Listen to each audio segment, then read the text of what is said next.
ሰላም ውድ የመድፈኞቹ ቤተሰቦች እንዴት ቆያችሁልን? በዛሬው ዕለት ክለባችን አርሰናል የመለከቱ አሁናዊ አዳዲስ መረጃዎችን ይዘን መጥተናል። አብራችሁን ቆዩ ውድ ቤተሰቦች። እንደተለመደው ለቻናሉ አዲስ ከሆናችሁ በቅድሚያ ቻናሉን ሰብስክራይብ በማድረግ ቤተሰብ ሁኑን። አሁን ወደ ዕለቱ መረጃዎች አለፍን። አብራችሁን ቆዩ። አርሰናል ቪኒሲየስ ጁኒየርን የማስፈረም ጥረቱ ካልተሳካ በአውሮፓ ካሉ ሁለት ምርጥ የክንፍ ተጫዋቾች ጋር ስሙ ይያያዛልም ተባለ። አርሰናል ቪኒሲየስ ጁኒየርን ለማስፈረም ያድርገው ጥረት የዚህ ክረምት ትልቅ የዝውውር ዜና ሊሆን ይችላል። ነገር ግን ክለቡ የሚፈልገው ትልቅ ስም ያለው ተጫዋች ቪኒሲየስ ጁኒየር ብቻ አይደለም ተብሏል። ቪኒሲየስ በኤምሬትስ ዋና የዝውውር ኢላማ ሆኖ ብቅ ያለ ሲሆን ዘገባዎች እንደሚያመለክቱት ከሆነ እሱን ለማስፈረም የሚደረገው እንቅስቃሴ ሚኬል አርቴታን ጨምሮ በክለቡ ውስጥ ባሉ ሁሉም ሰዎች ሙሉ ድጋፍ አግኝተዋልም ተብሏል። ነገር ግን አርሰናል ዝውውሩን ያሳካሉ የሚለው ወደፊት የሚታይም ይሆናል። የቪኒሲየስ ዝውውር ከተሳካ ለአርሰናል ብቻ ሲሆን ለአውሮፓ እግር ኳስ በአጠቃላይ ትልቅ ዜና እንደሚሆን አይቀሬም ነው። ሆኖም ዝውውሩ ካልተሳካ መድፈኞቹ በአውሮፓ ከሚገኙ ሌሎች ሁለት ከፍተኛ ክንፍ ተጫዋቾች ላይ አይናቸውን ጥለዋልም ተብሏል። አርሰናል አሁን ላይ ጀማል ሙሲያና ክቪቻ ክቫራትስኬሊያ እየተመለከተም ይገኛልም ተብሏል። አርሰናል አዲስ የክንፍ ተጫዋች በሚፈልግበት በዚህ ክረምት በከፍተኛ ደረጃ ክበብ ውስጥ ገብቶ እየተንቀሳቀሰም ይገኛል። ሊፈርሙ ከሚችሉ ተጫዋቾች መካከል ቪኒሲየስ ጁኒየር ዋነኛው ቢሆንም ታዋቂው የዝውውር መረጃ አምጪ ቲም ኒውስ ኤንድ ቲክስ እንዳለው ከሆነ ጀማል ሙሲያላ ምናልባትም ክቪቻ በዚህ ክረምት ከአርሰናል ጋር ስማቸው በሰፊው ሊያያዝም ይችላልም ብለዋል። ይህ የዜና ምንጭ እንዲህ ሲል በትዊተር ገጹ ላይ ያስነብባል። አርሰናል በቪኒሲየስ ላይ ያለው ፍላጎት ከጥር ጀምሮ እንደነበረ አውቃለሁ። በጥር አርሰናል በጣም ከምርጥ ከሚባሉት መካከል ከፍተኛ ብቃት ያላቸው ተጫዋች ይመለከት ነበር። እኔ የሰማኋቸው ሶስቱ ተጫዋች ክቪቻ፣ ጀማል ሙሲያላና ቪኒሲየስ ነበሩ ሲል ይፋ አድርጓል። ነገሩም ከቀላል ፍላጎት በላይ ለረጅም ጊዜ ሲጠና የቆየም ነገር ነው ብሏል። እሱን ለመምጣት ፈቃደኛ ነው ማን ያውቃል። ነገርም ምንም አይነት ፍንጭ ባይኖር ኖሮ አርሰናል ይህ ዜና እንዲወጣ ይፈቅዳል ብዬ አላስብም ሲል ይናገራል። አርሰናል ሰዎች ከሚሰጡ ግምት በላይ የመግዛት እድል ያለው ይመስላል። ሪያል ማድሪድ የኮንትራት ጥያቄያቸውን የሚያሻሽሉ አይመስልም። ደሞዝ ለማስጨመር እንደ ምክንያት መጠቀሚያ ቢሆን ደግሞ አርሰናል ለመጨረሻ ደረጃ የሚጠቀሙበት ክለብ ነው። እንደ ሲቲ፣ ፒኤስጂ ወይም ባየር ሙኒክን መጠቀም ይችሉ ነበር። ነገርም የአርሰናል ፍላጎት ትክክለኛ ስለሆነ አሁን ላይ የቪኒሲየስ ጁኒየር ማረፊያ ምናልባትም አርሰናል ይሆናል ብለዋል። ቡካዮ ሳካና ዴክላን ራይስ በጊዜ ወደ አርሰናል ላይ መለሱ ይችላሉ ተባለ። ቡካዮ ሳካና ራይስ በእረፍትና ማገገሚያዎች ምክንያት የውድድር ዘመኑ የመጀመሪያ ጨዋታ ላይ ላይሰለፉ ይችላልም ተብሏል። ነገር ግን ከዚያ በላይ ለረጅም ጊዜም ከሜዳ ይርቃሉ ተብሎ አይጠበቅም ተብለዋል። በየካቲት ወር ኦዴጋርድ በዚህ ክረምት ይሸጣል ተብሎ የታሰበ የነበረ ቢሆንም አሁን ባለ ሁኔታ ከባየር ሙኒክ ትልቅ የገንዘብ ጥያቄ ካልቀረ በስተቀር በአርሰናል የመቆየት እድሉ በጣም ከፍተኛም ነው ተብሏል። አርሰናሎች አሁን ላይ በማርቲን ኦዴጋርድ ዝውውር ጉዳይ ከማንኛውም ክለብ ጋር ግንኙነት እያደረጉ ያልሆኑ ሲሆን ወኪሎችም አሁን ላይ ተጫዋቹ በአርሰናል በዚህ ክረምት እንደሚቆይ ሙሉ እምነት አላቸውም ተብለዋል። ኒውካስትል ቡርኖ ጉማሬሽ አርብ ዕለት ወደ ልምምድ እንዲመለስ ያሳውቁ። አርሰናል ደግሞ ዝውውሩ ለማሳካት የሚጠበቅበትን ያውቃልም ተብሏል። ኒውካስትል ከአርሰናል በሚቀርብለት የዝውውር ፍላጎት መካከል ቡርኖ ጉማሬሽ በዚህ ሳምንት መጨረሻ ወደ ክለቡ የመጀመሪያ ቡድን ልምምድ እንዲመለስ እንደሚጠብቅም አሳውቋል። የቡድን አባላት ወደ ላማንጋ በሚያደርጉት የቅድመ ውድድር ዘመናት ልምምዳቸው ከሜዳቸው ፊት ትኩረት ሁሉ በብራዚል አማካይ ሆነ። ጉማሬሽ ባለፈው ውድድር ዘመን አሌክሳንደር ኢሳክ ወደ ሊቨርፑል ለመዞር በማሰብ የፈጠረውን እንቅስቃሴና ባህሪ በግልጽ ይኮንን እንደነበርም ይታወሳል። በመሆኑም ቡርኖ ወደ አርሰናል ለመቀላቀል ተመሳሳይ መንገድ ይከተላል ተብሎ ግን አይጠበቅም።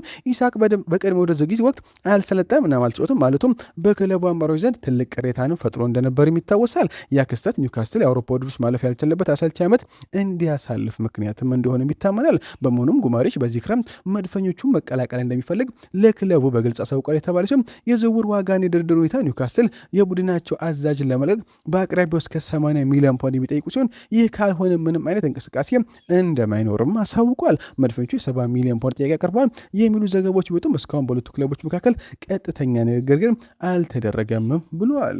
ለክለባችን ቅርብ የሆነው ፉትቦል ለንደን ባወጡ አዲስ ዘገባ መሰረት በዚህ የዝውውር መስኮት እንደ ኪያ ጁራብቺያን ያሉ ወኪሎች አሁን ላይ በአርሰናል ላይ በጉማሬሽ ጉዳይ ከፍተኛ ንግግር እያደረጉም ነው ብለዋል። እንዲሁም የኒውካስትሉ አሰልጣኝ ኤዲ ሃው በተጫዋቹ ጉዳይ ተጠይቀው እንዲህ ሲሉ ምላሽ ይሰጣሉ። እንደ ማንኛውም ጊዜ ከእሱ ጋር መደበኛ ንግግር አድርገናል። ቡድኑ ድንቅ ሰው ነው። ከዓለም ዋንጫው ፊት በውድድሩ ወቅት እና ከውድድሩ በኋላ ጥሩ ውይይቶች ነበሩ። የተነጋገርነው ነገር ግን ሚስጥር ማድረግ ይኖርብናልም ብሏል። እሱ ድንቅ ተጫዋችና ድንቅ መሪያችም ነው ብሏል። የቡድኑ መጪው ጊዜ ምን እንደሚሆን አላውቅም። ያ ሌሎች ሰዎች ግምት የሚተውን እንዲሁም እኔ የሌለሁበት ውይይት ሊሆንም ይችላልም ብሏል። ሁኔታዎችና ቀደም ሲል የሆነው ነገር ማወዳደር ትክክል ነው ብዬ አላስብም። ነገሩ በራሱ በራሱ መንገድ ማየት አለብን። ቡድኑ የክለባችን ካፒቴን ነው። አብረን በሰራንበት ጊዜ ሁሉ ድንቅ ተጫዋችና ሰው ሆኖ ቆይቷል። በክለቡ ባሉ ሰዎች በሙሉ ስም ይናገራለሁ፣ እንወደዋለን እና በእርግጥም ሁሉም በክለቡ እንዲቆይ ይፈልጋል ሲል ኤዲ ሃው ተናግረዋል። በክለባችን እጅጉን የተፈለገ የሚገኘው ጁሊያን አልቫሬስ ስለ መጪው ጊዜ ለማየት ከአትሌቲኮ ማድሪድ አመራሮች ጋር አስቸኳይ ስብሰባ እንዲደረግ ጠይቋል ተባለ። አትሌቲኮ ማድሪድ ጥያቄውን ውድቅ ያደረገ ሲሆን አርጀንቲናዊ አጥቂ ከዓለም ዋንጫ ረፍት መልስ እስከ ኦገስት 10 ድረስ ከቡድኑ ጋር እስኪቀላቀል ድረስ ምንም አይነት ስብሰባ እንደማያደርጉም አሳውቋልም ተብሏል። ሆኖም ግን ሁሊያን አልቫሬስ ከዛ ቀደም ብሎ ከቡድኑ ኃላፊዎች ጋር ለውይይት መቀመጥ ይፈልጋልም ተብሏል። በክለባችን እጅጉን ይፈለግ የነበረው ወጣቱ ጁኒየር ክሮፒ በርነማውዞች ተጫዋቹን ለመግዛት ለሚፈልግ ማንኛውም ክለብ እስከ 130 ሚሊዮን ዩሮ እንደሚጠይቁም ተዘግበዋል።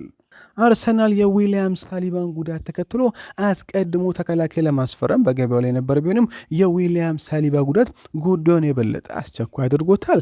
አርሰናል በሴሪኤ በኮሞ ጮቱን የ21 ዓመቱን ተከላካይ ያኮቦ ራሞንም በቅርበት መከታተሉን ቀጥሏልም ተብሏል። ሪያል ማድሪድ የተጫዋቹን 50% የመሸጥ መብትና የመልሶ መግዣ ውል ስላለው ዝውውሩ ሊያወሳስቡ ይችላል የተባለ ሲሆን ቼልሲም ተጫዋቹን ለማስፈረም አሁን ላይ ትልቅ ፍላጎት አሳይቷልም ተብሏል። አርሰናል ባለፉት ጊዜያት ስለ ተጫዋቹን የተለመጠኝ ከወኪሎች ጋር ቀጥታ ግንኙነት አድርጓልም ተብሏል። የጋብሪኤል ማርቲኔሊና የሮማ ፍላጎት የአርሰናል አቋም አሁን ላይ ግልጽ ነው ተባለ። ተገቢውን ዋጋ ጥያቄ ካቀረበ አርሰናል ጋብሪኤል ማርቲኔሊ ለመሸጥ ፈቃደኛም ነው ተብሏል። ማርቲኔሊ በወኪሎቹ በኩል ለጣሊያኑ ክለብ ሮማ ቀርቧል ተብሏል። ሮማዎች ክሪስቶስ ሰመርቪል ለማስፈረም ያደረጉት ጥረት ካልተሳካ በኋላ የክለባችን የመስመር አጥቂ ማርቲኔሊ እንደ አማራጭ ይዘውታልም ተብሏል። ሆኖም የተጫዋቹ ከፍተኛ ደሞዝ ለጣሊያኑ ክለብ የደሞዝ ስታንዳርድ አቅም በላይ በመሆኑ ትልቅ እንቅፋትም ይሆናልም ተብሏል። ከቀናት በፊት ከሳውዲ የሚቀርብ ፍላጎት ሊመልስ ይችላል የተባለው ማርቲኔሊ ቀደም ሲል ወደዚያ የመሄድ ፍላጎት አልነበረ። አሁን ግን አቋሙን ቀይሮ እንደሆነ የታወቀ ነገር የለም ተብሏል። ሆኖም ግን የሳውዲው ክለብ አልናስር አሁንም ጋብሪኤል ማርቲኔሊ ለማስፈረም ትልቅ ፍላጎት እንዳለው ታውቋል። አለም ፓርዲው ስለ ማክስ ዶማን አስተያየት ሰጠ። የማክስ ዶማን ሚና የሚስ ቢሆንም እኔ አሰልጣኙ ቢሆን በውድድር ዘመኑ 30 ጨዋታዎችን እንዲጫወት ግብ አስቀምጥለት ነበር፣ ነገርም እሱ ገና 17 ዓመት ልጅ በመሆኑ አሁንም ገናም ነው ብሏል። በዴክላን ራይስ ጉዳቱ የተሰማውን አዲስ ነገር እናሰማችሁ። ከጉዳቱ ለማገም ከ1 ወር በላይ ሊፈልግ ይችላልም ተብሏል። በውድድር ዘመኑ የመጀመሪያ አጋማሽ የብቃቱን ጥግ ላታዩ ትችላችሁ። ሰውነት ሲደክምና ማገገም ሲያቅተው ጉንፋና የጡንቻ መወጠርም አምጥቶበታል ሲል ዴክላን ራይስ ጉዳይ ሃንድ ኦፍ አርሰናል አዲስ መረጃን ይዞ ወጥቷል። የትሮይ ዲኒ ዋንጫ ግምት አርሰናል የፕሪሚየር ሊጉ ዳግም አሸናፊ ይሆናል ሲል ተናገረ። አርሰናል በቀጣይ ዓመትም ፕሪሚየር ሊጉ ማሸነፍ አለበት፣ ከትሮሳርድ በስተቀር እስካሁን ማንም ሲለቅ አላየንም። እሱንም ቢሆን ከክለብ ብሩጅ ባመጡት ወጣት ተጫዋች ተክተውታልም ብሏል። አሁንም ቢሆን የተሟላና ጥልቅ የቡድን ስብስብ አላቸው። አርሰናል አሁንም ቅድመ ግምት የሚሰጠው ክለብ፣ ነገር ግን ካለፈው ዓመት ይልቅ አሁን የበለጠ ጫና ይኖርባቸዋልም ብሏል። ሁሉም ዋንጫውን እንዲያነሱ ይጠብቃቸዋል። አርሰናል ያሸንፋል፣ ሌሎች ደግሞ እሱ ላይ ለመድረስ ይፎካከራሉ ሲል ተናግረዋል። የቀድሞ ኒውካስትልና የዌስትሃም አሰልጣኝ አለም ፓርዲው አርሰናል ቪኒሲየስ ጁኒየርን እንደሚያስፈርም እርግጠኛ ነኝ አለ። አርሰናል ቪኒሲየስ ጁኒየር የሚያስፈርም ከሆነ እንዴት ያለ ድንቅ ዝውውር ይሆን ነበር። ይህ ዝውውር ይሳካል ብዬ ማስባለሁ። እንዲህ ብዬ ለማሰብ ያበቀኝ ምክንያት ከሆዜ ሞሪኖ ጋር ታሪክ ስላለ ነው። በሪያል ማድሪድ ይገኛል። የ1 ዓመት ውል ብቻ ነው የቀረው። አዲስ ውል እንዲፈርም ለማድረግ ለረጅም ጊዜ ሲሞክር ቆይቷል። የሳንቲሙ ሌላኛውን ገጽታ ስታየው አዲሶቹ ፕሪሚየር ሊግ ሻምፒዮኖች ለንደን ውስጥ ነው የምትኖረው፣ ኒውካስትል ወይ ማንቸስተር አይደለም ለንደን ውስጥ ነው ሲል ይናገራል። ለቻምፒዮን አርሰናል የምትጫወት ከሆነ አንተ ትልቁ ተጫዋች ነህም ብሏል። በቂ የፋይናንስ አቅም ስለሚኖራቸው ተጫዋቹን ለማስፈረም አሁን ላይ ትልቅ አቅም አላቸው ብለዋል። ፉትቦል ለንደን ዛሬ ጠዋት ይዞት በወጡ አንድ ዘገባ መሰረት ሚኬል አርቴታና አንድሪያ ቤርታ መወሰን ያለባቸው 5 ትልልቅ የዝውውር ውሳኔዎች ሲል አዲስ መረጃን ይዞ ወጥቷል። የአርሰናል ስፖርቲንግ ዳይሬክተር አንድሪያ ቤርታ ከምክትላቸው ሞሪዚዮ ሚቼሊ ጋር በመሆን በሰሜን ለንደኑ ክለብ ትልቅ የክረምት የዝውውር መስኮት ለማሳካት ጥረት በማድረግ ላይ ይገኛሉ። የፕሪሚየር ሊግ አሸናፊዎቹም ባለፈው ዓመት ተመሳሳይ ወቅት ላይ ያደረጉት ከፍተኛ የዝውውር ወጪና ያስፈረሟቸው ስምጮች አርሰናል ከ2 ዓመታት በኋላ የመጀመሪያው የሊግ ሻምፒዮንነት ዋንጫ እንዲያነሳ ችሎት ነበር። አሁንም በኤምሬትስ ስታዲየም ባለፉት ጥቂት ዓመታት እየተገነባውን ስምምነትና መረጋጋት ሳይበጥስ ቡድኑ የበለጠ የማጠናከር ኃላፊነት አለባቸው። ይህንን ታሳቢ ማድረግ የዝውውር መስኮቱ ከመዘጋቱ በፊት ቤርታና አሰልጣኝ ሚኬል አርቴታ መወሰን ያለባቸው 5 ትላልቅ ጉዳዮች የሚከተሉት ናቸው።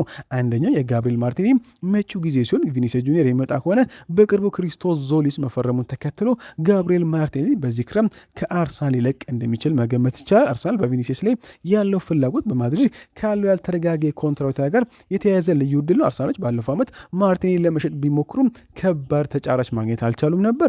ለአትሌቲኮ ማድሪድ ኮከብ ከፍተኛ ገንዘብ የሚያወጡ ከሆነ ለማርቲኔሊ መፍትሄ መፈለግ ይኖርባቸዋል ብሏል። ባየር ሙኒክ ቀደም ሲል ፍላጎት አሳይቶ ነበር። በተጨማሪም የሳውዲ ፕሮ ሊግ አማራጭ ሊሆን ቢችልም ተጫዋቹ ወደዚያ ለመሄድ ፈቃደኛ ስለመሆኑ እርግጠኝነት የለም ተብሏል። ሁለተኛው የቤን ዋይት ጉዳይ ሲሆን ቤን ዋይት ማቆየት ወይስ መሸጥ የሚለው አሁን ላይ ትልቅ ተስፋ አስቆራጭም ሆነ። ቤን ዋይት አርሰናል ዌስትሃምን 1-0 ባሸነፈበት ጨዋታ ላይ የጉልበት ጉዳት ከመድረሱ በፊት በጥሩ ብቃት ላይም ነበር። አሁን ከጉዳቱ በማገገም ላይ ይገኛል። ዊሊያም ሳሊባ በደረሰበት የጀርባ ጉዳት ምክንያት አርሰናል ጊዜው ተከላካይ መፈለግ አለበት። ቤን ዋይት ከመጀመሪያው ከብራይተን ሲፈርም የመሃል ተከላካይ እንደነበር መረሳት የለበትም። እሱ ሁለገብ ተጫዋች በሆኑ በቀኝ ተከላካይ ቦታ ላይ የተሻሉ አማራጮች ባለመኖራቸው አሁን እሱን መሸጥ አደገኛ ሊሆን ይችላልም ብሏል። ሶስተኛ የብሩኖ ጉማሬሽ የዝውውር ዋጋ ሲሆን አርሰናል እስከ ስንት ይሄዳል የሚለውን ፉትቦል ለንደን ይመለከታል። ብሩኖ ጉማሬሽ በመጪው ህዳር 29 ዓመት ይሞላል። አርሰናል 70 ሚሊዮን ፖንድ ለማቅረብ ማሰቡ ቢነገርም ኒውካስትሎች ጥያቄው ቢቀርብ እንኳን ውድቅ ለማድረግ የተዘጋጁ ይመስላልም ተብሏል። ጉማሬሽ 2 ዓመት የሚቀርቡ ላለው እሱ ጥርጣሬ የሌለው ከፍተኛ ተጫዋች ቢሆንም አርሰናል ወደፊቱ መፎካከር የሚሆንበትን የፋይናንስ ስታንዳርድ የሚያበላሽ ከፍተኛ ዋጋ ለመክፈል ግን ፈቃደኛ አይሆንም ተብሏል። አራተኛው የሁሊያን አልቫሬዝ ጉዳይ ሲሆን አርሰናል በጁሊያን አልቫሬዝ ዝውውር ላይ ተስፋ ይቆርጣል ወይ ሲል ፉትቦል ለንደን ይጠይቃል። በስፔን እንደሚወራ ከሆነ ቪክተር ጊዮከሬስ ሁሊያን አልቫሬዝን ከአትሌቲኮ ማድሪድ ለማስፈረም በስምምነት ውስጥ ሊካተት ይችላልም ተብሏል። የቪኒሲየስ ዝውውር ካልተሳካ አርሰናል የአልቫሬዝን ሁኔታ መከታተሉን ይቀጥላልም ተብሏል። አርጀንቲና አጥቂ ወደ ባርሳ መሄድ ይፈልግም። አትሌቲኮች እሱን ለመለቅ ካልተስማሙም አርሰናል አማራጭ ሆኖ ሊቀጥል ይችላልም ተብሏል። አምስተኛው ትርፍ ተጫዋቾችን መሸጥ ነው ሲል ፉትቦል ለንደን ያስነብባል። በርካቶች አርሰናል ለቀው ለመውጣት ዝግጁ ሆኑ ይታወቃል። ሪስ ኔልሰን በብሬንትፎርድ በውሰት ቆይተው የተጠበቀውን ያህል ባያሳይምና ፋቢዮ ቬራ በሃምቡርግ ጥሩ ቢንቀሳቀስም የጀርመኑ ክለብ የበጀት እጥረት ስላለበት የአርሰናል የዋጋ ግምት አሁን ላይ ማሟላት አይችሉም ተብሏል። አርሰናል ተጫዋቾችን ዝቅተኛ በሆነ ዋጋ ወይም በነፃ ከመልቀቅ ይልቅ ተገቢውን የገንዘብ መጠን ማግኘት እንዳለበት ከቀደሙ ሰዎች መማር ይኖርበታል ሲል ፉትቦል ለንደን በ5 ርዕሶች ላይ አዲስ መረጃን ይዞ ወጥቷል። ሰላም ውድ ቤተሰቦች፣ ለዛሬ በርን ቆይታ በዚያ በቃ። መልካም ቀን። ቻናሉ ሰብስክራይብ ማድረግ አይረሳ። እንወዳችኋለን።